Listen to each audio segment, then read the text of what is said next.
Sénégal 7 TV, au plaisir de vous retrouver sur la chaîne leader dans votre programme de la semaine te nañu am mbégte toog fii ak suñu invité du jour muy Major Kandji ngir mën a waxtaan ak moom ci li nga xamante ni moo gën a fës ci actualité bi xam ngeen ne ni ki démb li ci gën a fës bokk na ci Ousmane Sonko ak it moom ci digganteem ak takk der yi ak it nañu ko patamee démb ba indi ko ci këram loolu yëpp tey dinañ ci waxtaan ak Major ngir ñu mënuñ ci apporter la explication technique moom mi nga xamante ni rek lu ni mel domaine am la te it maîtriser na ko Major ñi nga am mbégte jën ak yow di la nuyu te di la bàyyi nga nuyoo. mais ñu ngi lay fay di kontaan ci invitation bi comme d'habitude rek.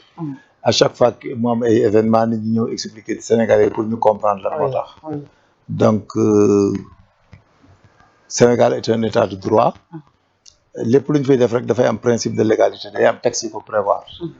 yoo xam ne yàgg na fi ñu door na ko ci tubaab yi harmoniser ko ba nga xam ne léegi dañ koy mën di utiliser à tout moment pour protéger le pays protéger les personnes et faire respecter les principes de droit.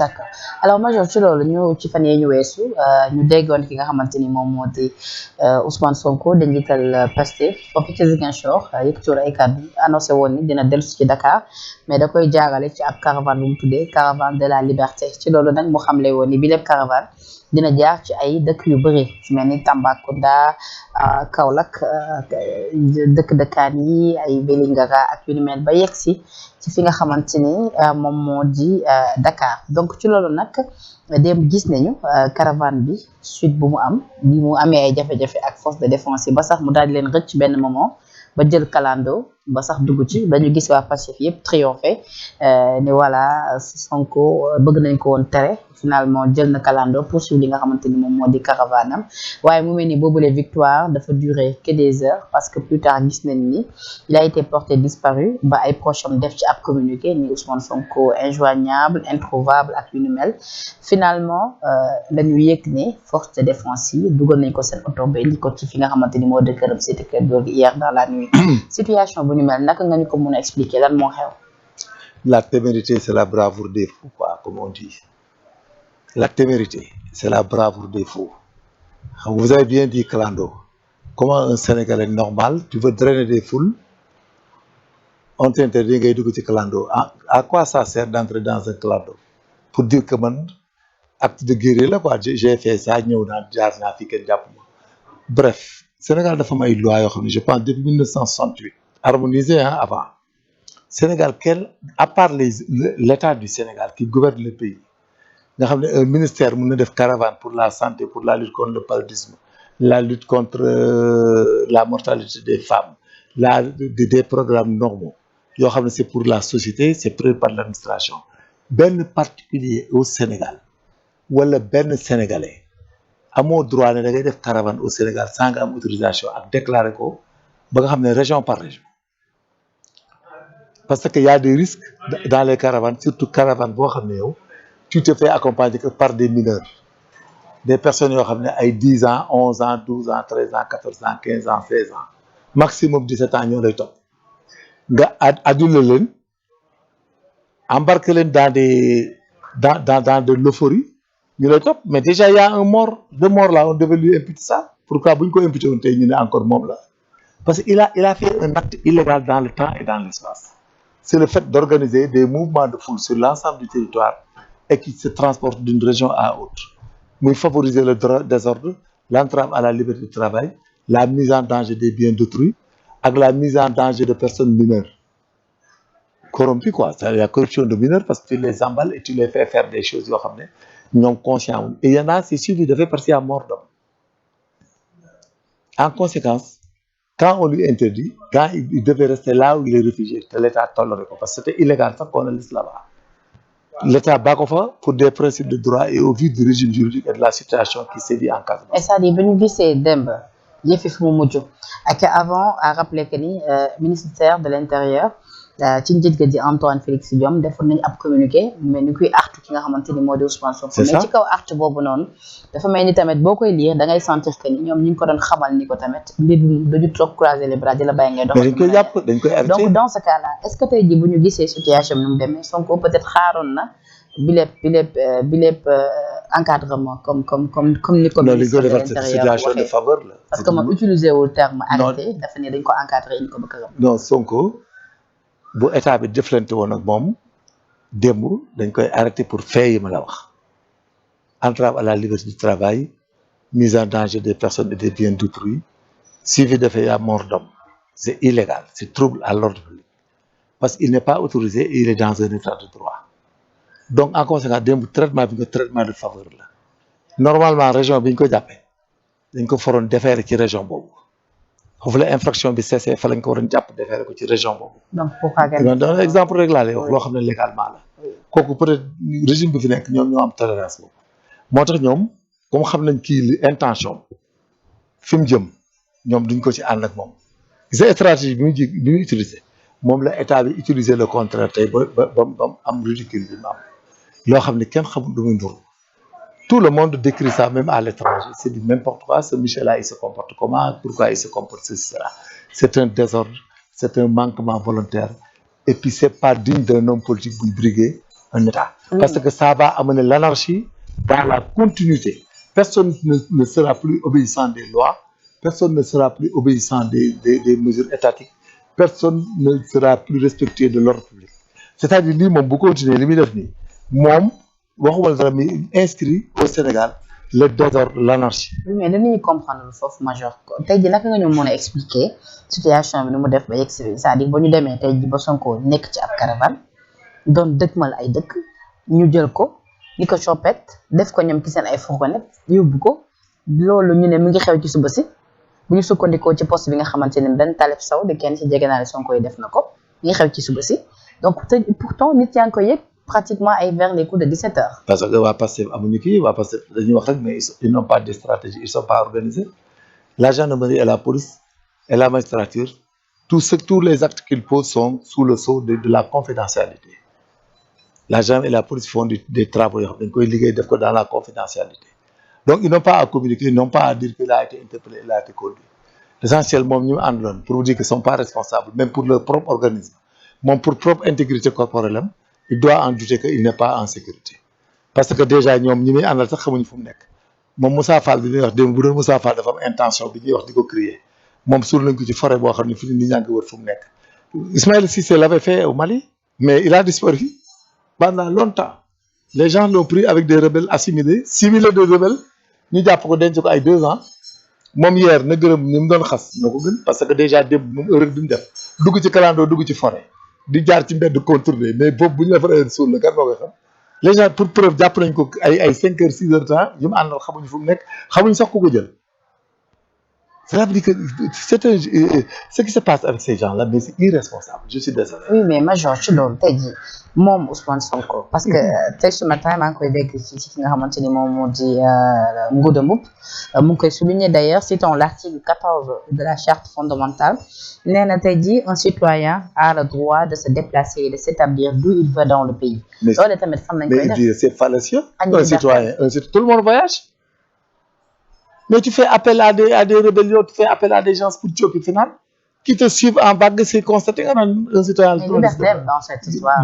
lui il n'a pas de liberté à évoquer là-bas parce qu'il est en porte-à-faux avec le droit quand tu respectes pas les principes de droit dans un État tu ne jouis plus de ta liberté mais c'est pas lui seul qui marche il marche avec des gens il manifeste il n'a pas le droit de créer une manifestation non autorisée c'est ça le fondement li def leen di roubé comme on dit roubé quoi comme ñoom ils ont la manière. tout major nag bu ñu waxante dëgg nag Sonko jamono ji tolluwaayam ci réew mi nag may na ko tey jii. non bu doxoon fii ak fii sax topp ko moom il a un procès qu'il a fait bu dee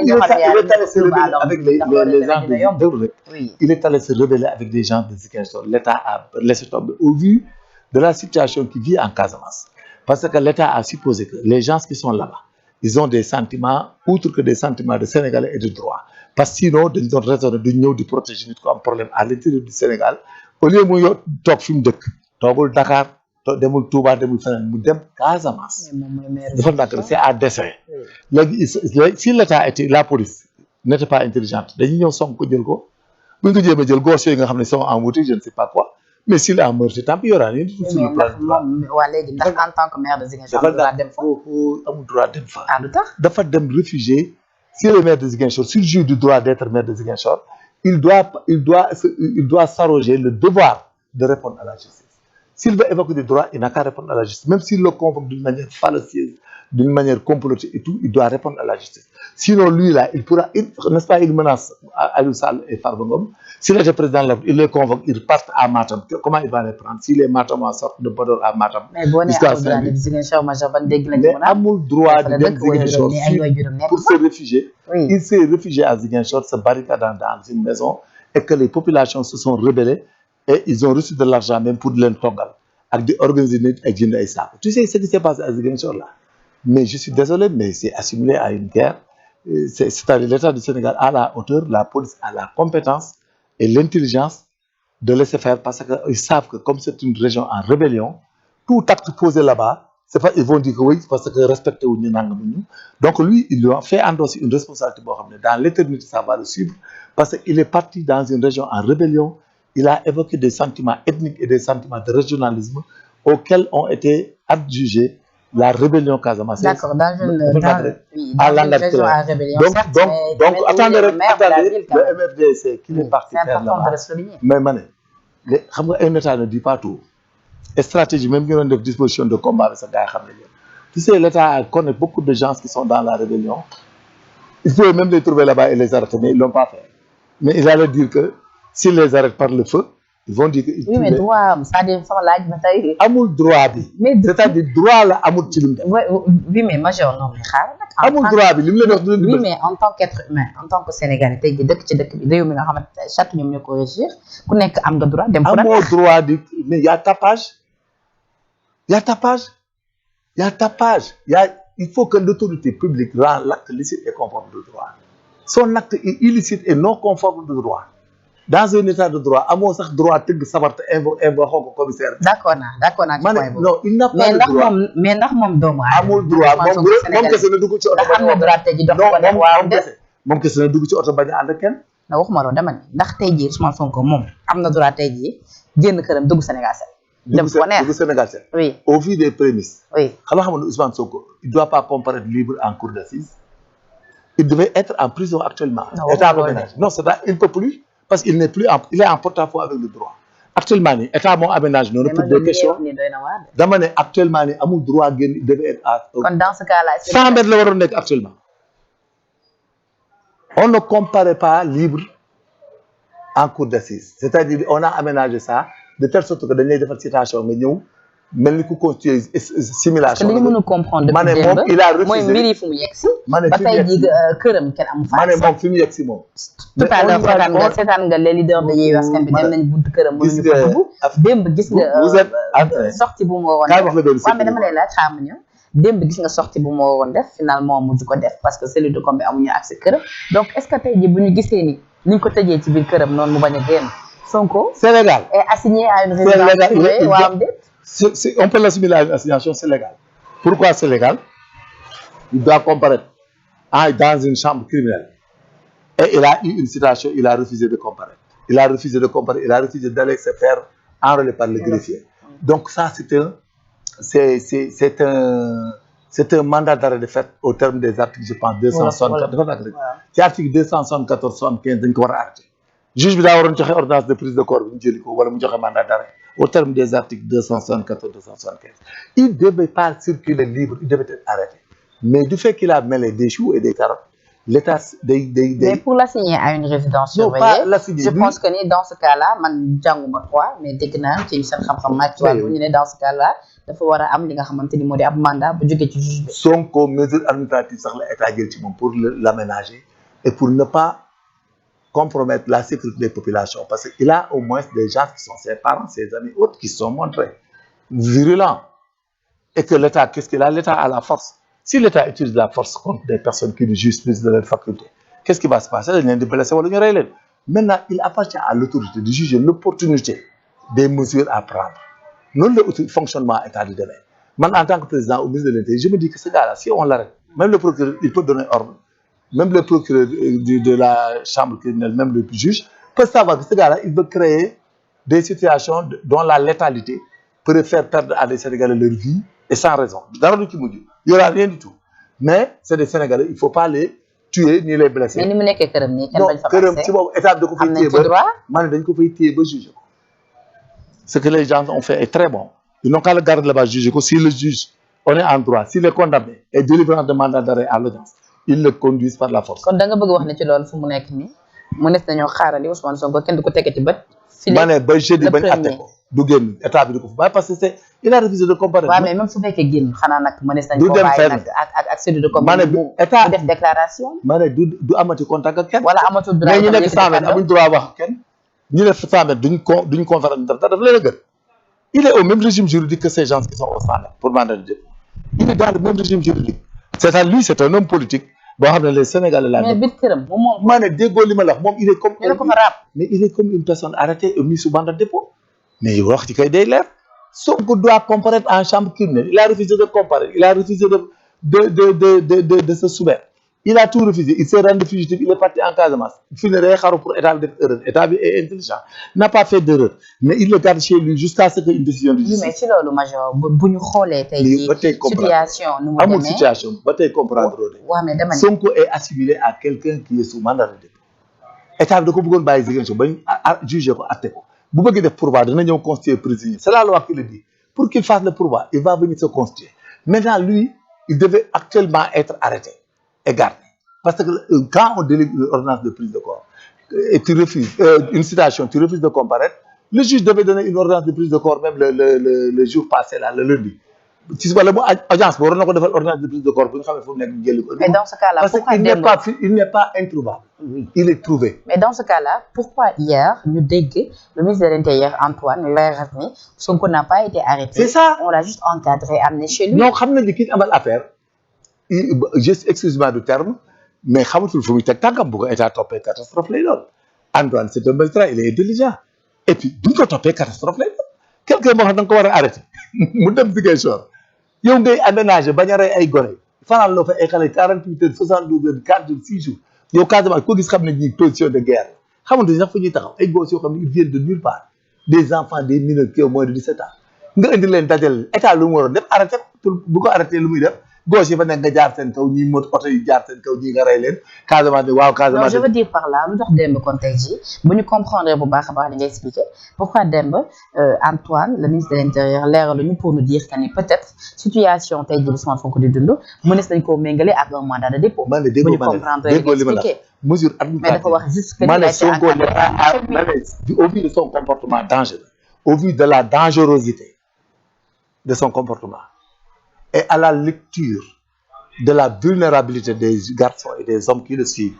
l'État a le devoir de l'isoler point barre. D'accord mais dans ce cas là ci loolu major ndax tey jii état nekkul ci logique gu affaiblir les forces de Sonko bu ñu gisee ni ci jamono nemmeeku tour bi nag ba tey bu mu dooree nemmeeku tour bi gis nga rëkk-rëkk ci am avant sax événement yi am ci kii gis nga ki nga xamante ne moo nekkoon coordonnateur bi di Fadilou Keita dañ ko jàpp ni ko ràpp ci kaso bi finalement ñu yeggali après amaat yeneen événement yu amaat ci kii ñu jàpp ci ay garde rapproché ak yu ni mel gis nga tout ce qui s'est passé par la suite ñu ne déetawaay mu ñëwaat tey mu daal di initier waat caravane de la liberté ba ci digg ba yëfi fu mu neexee. caravane moom c'est illégal il faut pas parler. waaw mais nag caravane c'est illégal oui mais à rappeler que nag caravane jot na am succès majeur. lii moom ci dëkk yi nga xam ne jot na ko wax affaire succès caravane am na succès même Ino Alex ko ëppoon succès.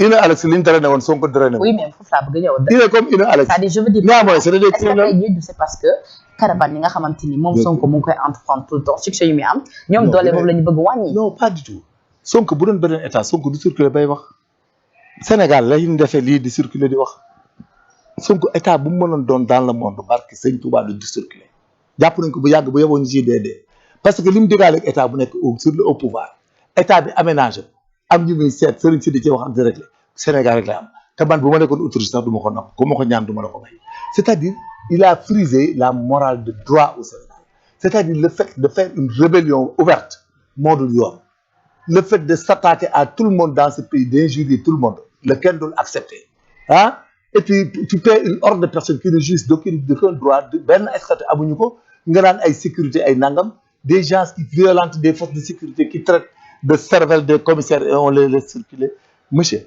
madame cette affaire-là celui qui veut le droit n'a qu'à dire le droit celui qui ne veut pas le droit c'est tant pis pour toi on ne peut pas te convoquer en cour d'assises ou on ne comparait pas librement dans l'ancien temps ñu defal la citation nga bañ ñu wax nga daw dem ci dëkk Ziguinchor bañ ñi ngay bañ ba audience bi weesu nga ne da ngay circuler sax te arrêté wuñ ne man loolu laa d'accord dañ ko waroon arrêté yóbbu ko à la maison d'arrêt def ko mandat de dépôt et il reste à la à la disposition oui, de la mais dans ce cas-là naka ngay tuddee le fait que li ma la laaj léegi depuis nemmeeku tur bi ba tey tamit may ñu ko mu yekk nakam c'est-à-dire tout le temps bu commencé mais il n'a pas le droit ñu dox ko ci digg bi mais il n'a pas le droit de drainer des te dégg te gis nañ fi hier Abdoulaye Seydou Sow borom ma ne tranquillement sa mais na ko ay Abdoulaye Seydou Sow Kaffrine la ko defee c'est tant pis c'est chez lui il est le maire il peut organiser sa vie c'est l'autorité Sonko n'est pas autorité ñu ma àndal amuñu autorité boobu c'est ça son problème ba tey il ne mesure pas ce que c'est que l'autorité de l'État par rapport à un postulant de l'autorité de l'État.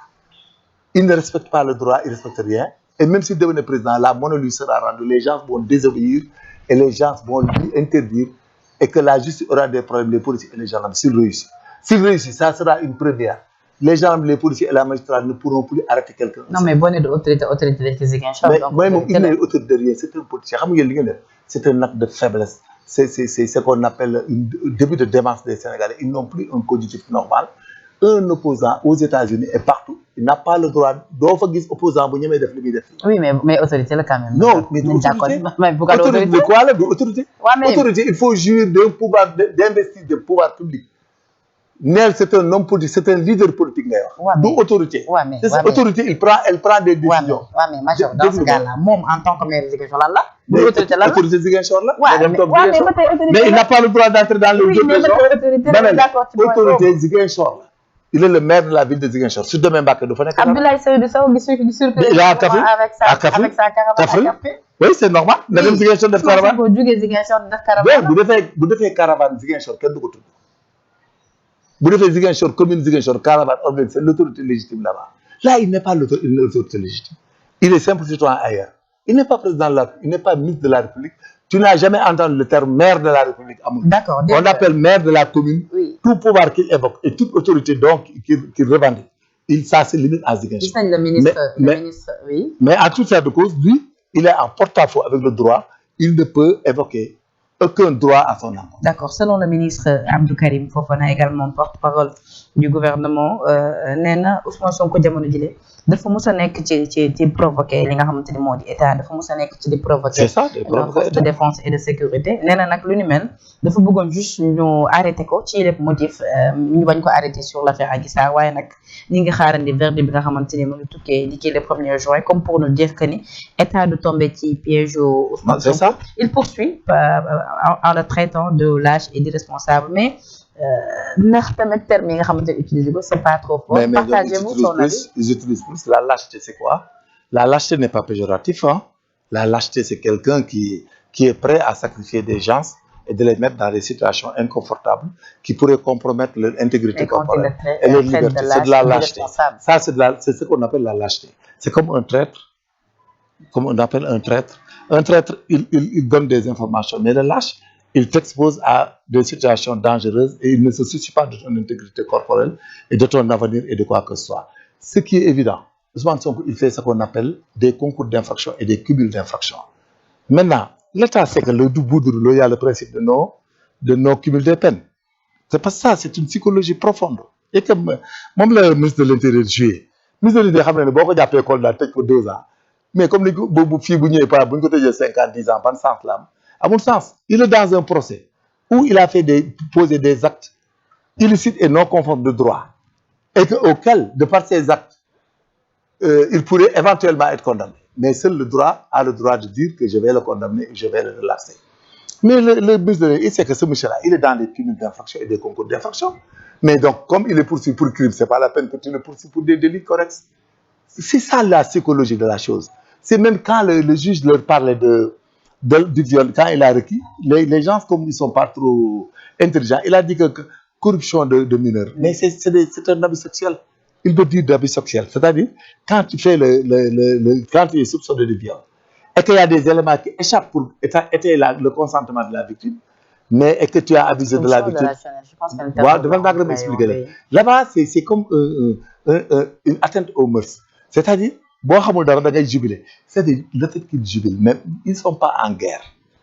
Ils ne sont pas en bataille par le Sénégal. C'est un parti politique comme le parti de Khalifa Sall, comme Idriss Seck et tout le monde. On ne peut pas être d'accord que les gens qui s'accompagnent avec lui se permettent di menacer ak di violenter comme l'a dit les Tidiane là. Justement, justement, tout le temps loolu ngeen di reprocher. Non, mais ils le font et tout le monde a pris ses dispositions. Les termes dafa fort. Le marabout Tidiane. Donc tey jii naka lañ ko war a mën a jàppee bu ñu gisee un ministre de la République bu koy bu traite ouvertement Sonko de lâche et de responsable. Non, je veux dire que ni souvent est-ce que dans ce cas-là la lâcheté c'est de la littérature. Je sais, mais je veux dire par là c'est quelqu'un qui compromet la vie de personne. Mais souvent dañ leen di dégg ñoom ñuy attaqué. waa Pastef ni dañoo violent. Pas compris, non? Est-ce que xam nga terme imbécile terme imbécile xam nga du ça? Non, mais je veux dire. Non, je vous donne un exemple. Terme imbécile du ça. Imbécile c'est quelqu'un dont l'intelligence n'est pas suffisante. Tout simplement, mais c'est mais bu ñu demee major ba terme yu fort ñuy reproché ñële même su fekkee du saaga mais c'est un peu fort te dëgg mais ñoom ñu koy employé ma ne Fofana saagawul ndey ay ministre de la République. ma ne il n'a pas injurié. La lâcheté est une qualification humaine. Bokkut ak injure. Il y a des lâches, c'est ceux qui compromettent la vie et la sécurité des personnes sans droit et sans titre et qui les incitent à se détruire ou à s'autoriser ou à être condamné. C'est ça qu'on appelle la lâcheté. Il a été lâche mu ngi mel yow ma ngay sama jabar ma ànd ak yow ñuy dem aéroport ma jox la drogue nga téye ko ñu jàpp la ban la xaw ma la c'est ça qu'on appelle la lâcheté. C'est ce qu'ils sont en train de faire. C'est la lâcheté mënut a romb prendre des enfants yoo xam ne leur cognitif n'est pas développé boo demee boo renvoyé à la science on dit que le thymus vous avez appris le thymus qui loge entre les deux poumons régule la croissance en longueur et à largeur des os. Ça veut dire quoi? Un enfant qui n'a pas 20 ans n'est pas une personne achevée.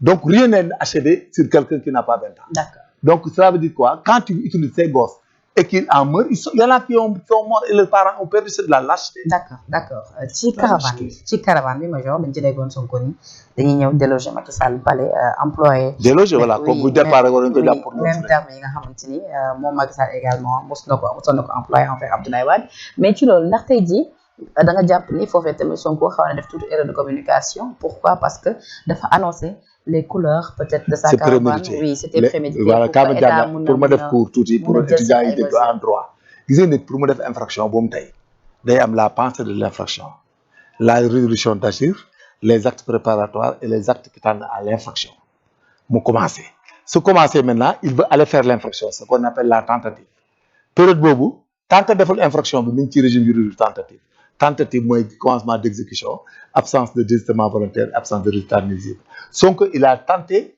à faire un coup d'état parce qu'il a dit il a commencé l'action et nul était son action a été interrompue indépendamment de sa volonté dans le cas d'espèce il est dans la tentative punissable de coup d'état d'insurrection et de coup d'état c'est-à-dire ce gars-là boo ko toppee point par point da nga koy incriminer ba damu ndax juste simplement wax way politique non du wax politique droit laay wax madame di droit la boo waxee léegi boo bëggee ubbi nag na agrégé yi ñëw toog ñu wax tu dis que damay dem rey ay kal ñu Mbàkke nga préparé wu ànd ak say gan ba ñëpp d'accord nga départ jëm Mbàkke ñu jàpp ñu def karlandu la ba yeggoo Mbàkke ngeen ne waa ji bëgg toon rey Macky Sall mais on est dans quel pays c'est de la tentative punissable mais xam nga il est dans le régime juridique dañuy dégg souvent ñu ne ci nangum politique bi tey jii rapport de force rek moom mun a may nit ki politiquement parlant mu gagné ay batailles yu nga xamante ni sax peut-être ci wàllu droit dañ ko écarté woon foofu laay waxee ni tey jii bataille politique su waxee lu nga xamante ni tey jii ci wàllu yoon bataille politique xam nga ne sur le plan politique dara du politique Sonko ce qu'il fait c'est de la rébellion il voulait que s'il réussisse à venir que les gens viennent au palais ñu tirer leen rey leen boo ci reyee 100 wala 200 seen parents yi génn dëkk bi enlisé wu gauche droite ñuy arranger leneen pour compromettre le régime de Macky Sall c'est-à-dire il ne sait pas s'en prendre loolu problème am il faut que les gens lui tirent les oreilles là et wax ko dëgg waxuñu ko dëgg ñoom ñu mu àndal ils se mettent eux-mêmes en danger xam nga ñoom ils parlent de ils se mettent en danger ñoom le discours qu'ils tiennent et tout ce qu'ils disent là je te jure bi bu Sénégal amee problème ñoom ñëpp la ñuy njëkk a yóbbu CPI ak TPI xamuñu ko sax nekkal ba heure bi jot bu heure bi jotee je te jure ñoom ñooy njëkk a dem CPI ak TPI de par le discours mais il y a quelqu'un qui est en France qu'est-ce qu'il a dit il a dit qu'il donne 500 € à chaque personne buy brûler ne leen jox nañ leen xaalis léegi ne da ngeen di lakk ñu doog leen joxaat imaginez-moi ça le Fox xaw ma kenn il le dit c'est enregistré et c'est gardé il a dit que on donne 500 000 le Blanco là le maître Blanco là le fossoyeur là il a une mission boo xam ne cachée secrète il veut compromettre les kii là comment on appelle les contrats de pétrole et de gaz moom lañ ko yónnee bu di ko def il fait un truchement il blanchit de l'argent il envoie de l'argent pour perturber le Sénégal il a sa gueule de métèque pourquoi en tant que Français il s'offusque, il a perdu même le nord parce qu'il a un contrat, il a promis à des gens qu'il pouvait faire balancer le Sénégal. ma ne Maître Branco bi ngay dégg. Juan Branco dafa engagé wu feneen que mën na déstabiliser Sénégal parce que xam nga les en France et dans les autres pays chaque fois y a des gens qui dañu yaakaar ne ay intelligence mën nañu ko utiliser ak ay tóob pour tas benn réew. Branco il a reçu des moyens adéquats pour tas réew mi boo ko jaarale ci procès Ousmane Sonko bi. Voilà et que tout l'argent qu'on donne sa main est là-dedans. Donc lui là il pense que ñun nous sommes des bêtes. Il sera poursuivi pour complot contre l'État du Sénégal. Parce qu'il est en train de poser tous des actes pour déstabiliser notre pays par un étranger. Et que là, la France est responsable. Et nous finirons, même si nous finirons par les interpeller. Mais oui. Est-ce que tey jii mënuñu woon njort ni bu ñu gisee mbiri nu mu tëddee parce que Juan Branco ci moom lañu njëkk gisee mu tweeté ni Ousmane Sonko est injoignable et introuvable. Parce que c'est un tauble. Parce que nee na dañoo établi woon benn ligne seen diggante nee na. chaque instant ñoom ñaar ñu ngi doon wootante téléphone. benn moment de Branco n'est plus son avocat. mais bu ñu gisee tey jii ligne boobu nga xamante ni ñoom ñaar dañ ko. est-ce que tey jii dans ce cas-là Sonko xaarul woon ni dinañ ko arrêté. Branco c'est pas normal. Sonko a des avocats comme Siré Aude. Ils devaient tous démissionner ses avocats. moo tax ma ne la Branco est une taupe il est payé pour déstabiliser le pays pour reconsidérer les contrats de gaz et de pétrole man maa ko wax te on va le poursuivre pour ça il a comploté par le Sénégal et que ils seront les investigations vont continuer il verra il y a Interpol il y a Europol il pense qu'il est plus intelligent que nous il y a Europol il y a Schengen il y a Interpol dañ ko wër ndombo le jeu qu'il joue là on sait tout il a été un élément infiltré pour yaakaar ne avec ces problèmes de Pastef là il peut déstabiliser le pays, faire prendre le régime par d'autres personnes et reconsidérer les contrats de gaz et de pétrole. Et il est payé pour ces contrats de gaz et de pétrole. Il est payé par des gens tapis dans les lobbies. Il va voir que nous ne sommes pas des bêtes. On va le poursuivre. On va le comprendre en français. Oui, mais... Branco ne foutra jamais pied au Sénégal, même si un régime arrivait. D'accord. Mais Branco et je demande à l'État du Sénégal de le poursuivre pour complot. Incitation à l'insurrection et incitation à tout et blanchiment d'argent aussi. D'accord parce qu'il blanchit de l'argent dans cette affaire. Mais ndax Sonko dafa sóoroon quelque part wala ba da ko njortoon. Sonko du Branco koy défendre. Sonko a fait une erreur pour laquelle il doit même être poursuivi. D'accord mais Branco n'est plus son avocat. Ses avocats sont à Dakar légalement constitués et il le défend. D'accord mais il n'a pas c'est-à-dire li ma bëggoon laajte mooy bu ñu gisee tey jii mbir yi nu mu tëdd dama ndax Sonko quelque part dafa njortoon ni. moom convoi bi dinañ ko arrêté dafa njortoon ni peut-être caravane bi dinañ ko arrêté et que force de défense bi dinañ ko ñëw jàpp moo waraloon mu établir benn ligne. mais lu mu koy wax maintenant waaye mais c'est une honte nous sommes désolés waaye Sonko ne sait pas là où mettre le pied il se fiche de nous Sonko quelle est l'audace qu'il a et le droit de parler de Maître Branco de sa situation alors qu'il a 16 avocats sénégalais mais il n'est pas de parti parce que Branco est dans le deal c'est tout gis son affaire de Branco là ça va le rattraper. Man maa ko wax fii gis na Branco bi ñu dugalante muy def affaire u tóob di def ay pexe ci Sénégal ça va le rattraper gis nga bala ma ko doon gën a rattraper bis bu nekkoon président de la République dana éclater c'est pas normal ce qu'il fait avec Branco son comportement là sera réglé jusqu'au dernier son dernier retranchement. D'accord mais ci situation Branco c'est une taupe c'est un espion c'est un comploteur pour de grandes puissances tapis dans l'ombre et des lobbies tapis dans l'ombre pour compromettre le gaz et le pétrole au Sénégal en passant par les partis politiques yi nga xam ne ils sont là prêts à déstabiliser le pays pour de l'éphémère. C'est clair et net. D'accord.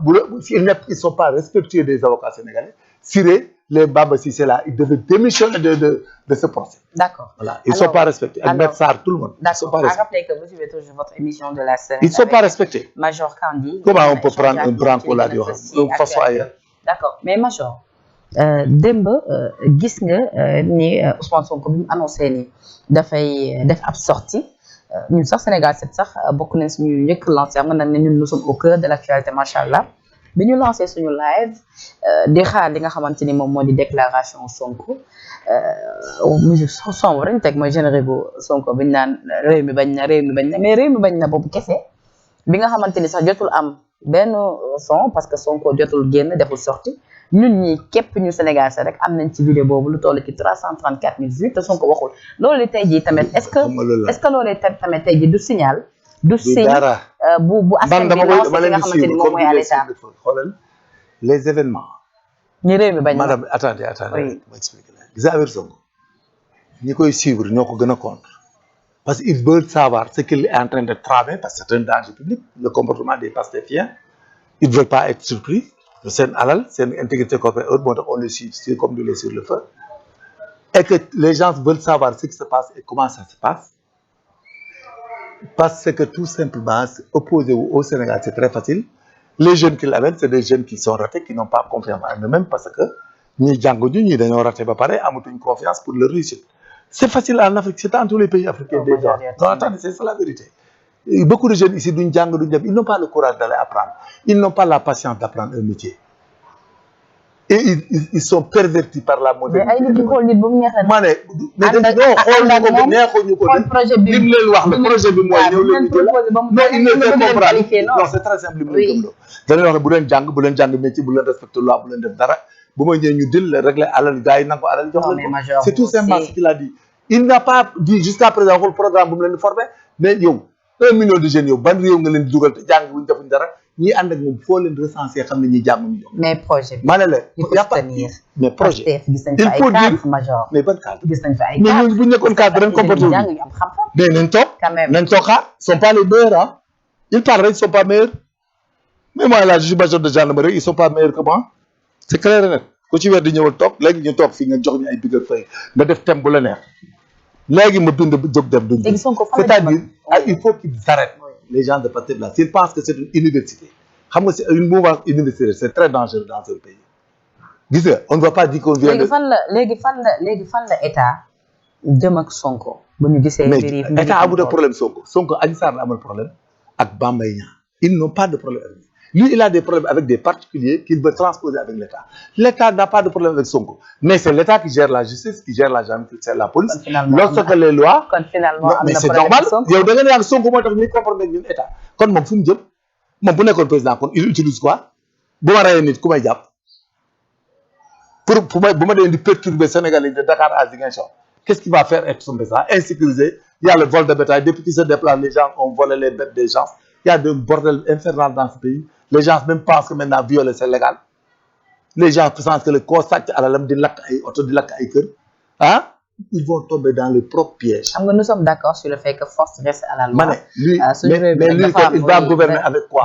s'il respecte pas la gendarmerie la magistrature mais il respecte personne ne le respectera.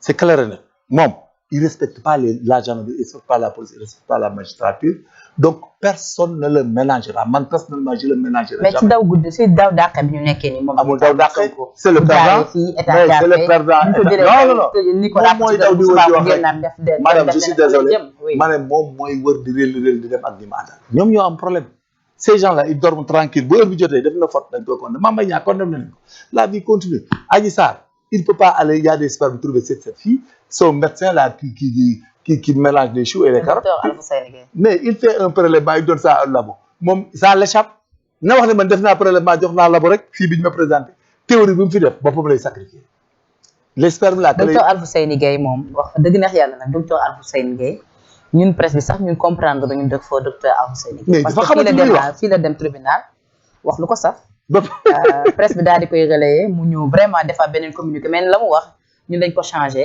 loolee ñun ñi sax toog fii sax di wax sax comprendre ñu ko fa dëgg neex yàlla parce que xam nga kaa wax bu benn secret bu Sénégalais yi war a xam gis nga médecin bi di ruube nii day ruube c'est la convention de Maputo sur les VSBG qui leur impose un protocole à partir de viol c'est pas des histoires de réquisition gendarmerie police le protocole de Maputo a dit que quand quelqu'un se présente une femme fille xam nga viol mën na nekk góor comme jigéen bu ñu violé yaa ngi may dégg ce qu'on appelle la pédophilie là tu peux violer un homme il y a des gens parce que toute pénétration telle que soit l'orifice c'est le viol maintenant il y a des preuves à chercher tel que les spermes on confond. léegi lan la ñu war a mën a xaar ci verdict bi rapidement. non li ñuy xaar ci verdict bi mais moom comparaître je ne vois pas comment un juge peut le laisser partir c'est pas possible il y a des spermes que docteur Alfousseyni Gaye a prélevés qui ont été mis kon dama jàpp ni dans cette affaire. non mais on peut pas le lâcher il ne comparaît pas il ne nie pas il se défend pas et les gens ont des substances la preuve est que il y a des spermes sur place il faut qu'on discute le mari à Khadija ak moom mais amul wax ma ne bi sperme yooyu mënut a muus ci àdduna ba muy dee moom bay sàngoo suuf les gens vont le garder les gens vont le copier et l'avaler ba muy sàngoo suuf du bouger mètre gars yi dañ ko tegal ci table dina dugg pexe bu ne dina ci dugg du ci génn ça va être plus grave sax encore parce que ñi mu àndaloon ils seront pas satisfaits. d'accord bis bu nekkoon dara ñoo koy gën a génne. D'accord.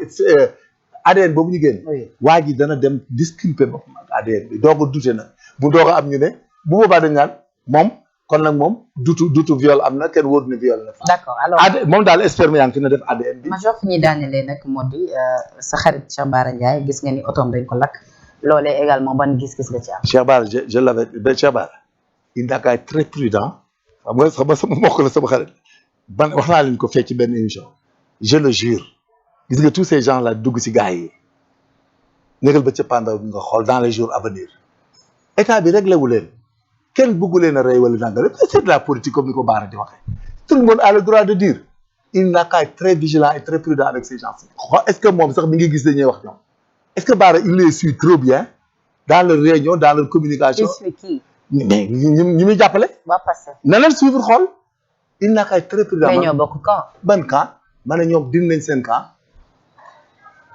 ma ne dama ne je lui dis d'être prudent envers tout le monde man daal boobu conseil la. lan nga bëgg wax foofu.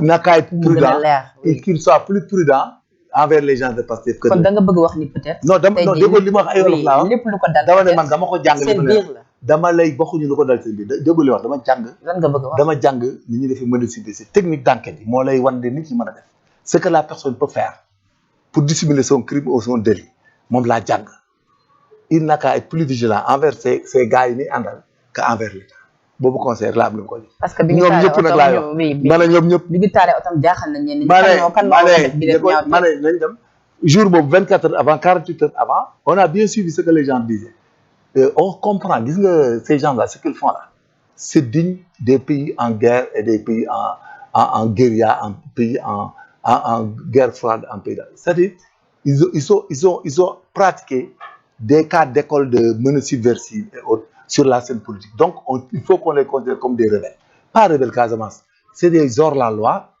ils injurient sëñ Bass Abdou Khadre may ñu ko dara un sudiste nga dem France topp sëñ Bass Abdou Khadre guddeeg bëccëg topp sëriñu Ñaseen bi guddeeg bëccëg topp doomu El Amin bi nee na léegi nee na moom mi ngi leen di xaar nee na ku lakk benn mu lakk fukk bu ñu lakkee fukk mu lakk 100 kon où est-ce qu'on va aller moo doon hôpital yi moo doon ëpp ay mbokk sëñ Bass Abdou Khadre ku respecté sëñ Touba da nga ñël surtout sëñ Touba di ko toroxal di ko inventé di ko fenal et puis mooy on les attend man Mbacké laa dëkk mais na jël pouvoir ñëw xool lu muy mën ci sëñ Bass Abdou Khadre ba heure bi jot xam nga dañuy jaay hors la loi rek. d'accord mais wax mooy indi wax. mais dans ce cas-là pour terminer suñu waxtaan quelle devrait être aujourd'hui la posture des pacifiens je dirais. mais ma ne ils ont tellement fauté la posture c'est d'arrêter de faire des campagnes de parler politique de laisser les gens qu'ils attaquent qu'ils violent et de dire à leur gars. de parler politique alors ñu ngi jëm non ñoom defuñu politique. ñoom amuñu chance bopp ah ñii seen candidat bi nee naa la man bu ma doon Macky Sall juste sénégalais bu doon maay ñoom kii fi mu jaar ak ñun ak li mu def ni gravité yi mu def faute yi mu cumulé nii du présenté wu fu muy présenté wu nag ngay demee ñu am cas de viol on avait des preuves. mais su fekkee présenté wul finalement. mais c'est est-ce que kon du ngeen leen jox dëgg. ñoom ñu yàgg mais ban dëgg ku mu yàgg gëm ni non je veux dire par là ñoom ñu yàgg gëm ni. Macky Sall tey jii ku nekk adversaire mu rek dalee écarté ne veut pas dire que Adji Sarr plainte Adji Sarr dañ koy. non je veux dire par là li nga wax vous n'avez pas compris li nga non j'ai compris. quand tu es auteur d'un crime ou délit on te condamne à une peine criminelle wala délit délictuel prévu par le code pénal et la constitution monsieur munoo nekk ci réew bi def la neex ba pare di am li la neex c'est ça il faut arrêter. gis nga c'est pas un problème politique waxuma loolu de xam nga da nga wax léegi sa biir. ma ne bu ñu ko condamné du présenté wu du bokk ci élection yi c'est tout. mais da nga wax léegi boo nekkoon justice. donc bàyyi man bu doon mel ne bu ma koy juge dama koy tëj. mais man la tey jii. man doo ma défier man juge su fekkee tey jii dañ ko écarté bokkul. mais tant pis.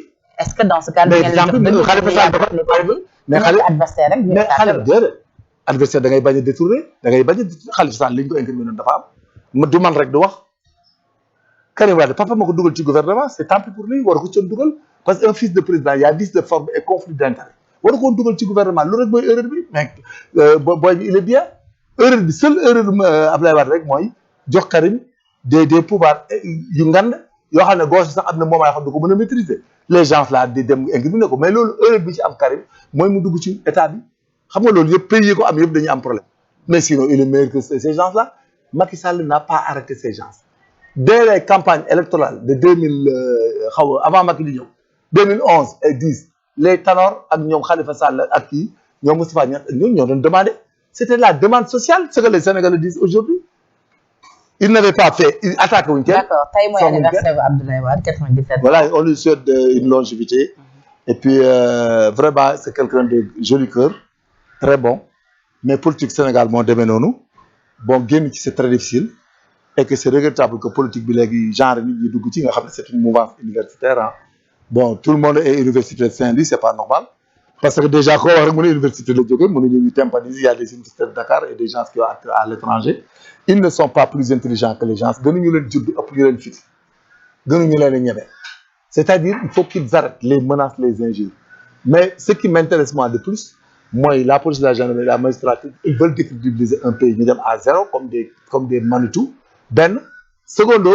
il n'est pas normal qu'ils portent atteinte aux Tidianes et aux Mourides et aux Niassènes ba pare di ko larver ay sénégalais bon te ay musulmans de surcroît di leen jàppale yéen dégg ngeen li xalifa sëriñu Tidiane bi wax ñu di ko toroxal et puis il vise sëñ Bass Abdou Khadre et puis chaque matin mais je leur dis que ñoom li ñuy jaay ñoom bis bu ñu amee moom problème ñun dañu ko jënd sur place à Mbacké Touba. D'accord Major, ça a été un plaisir vraiment. Le mot de la fin.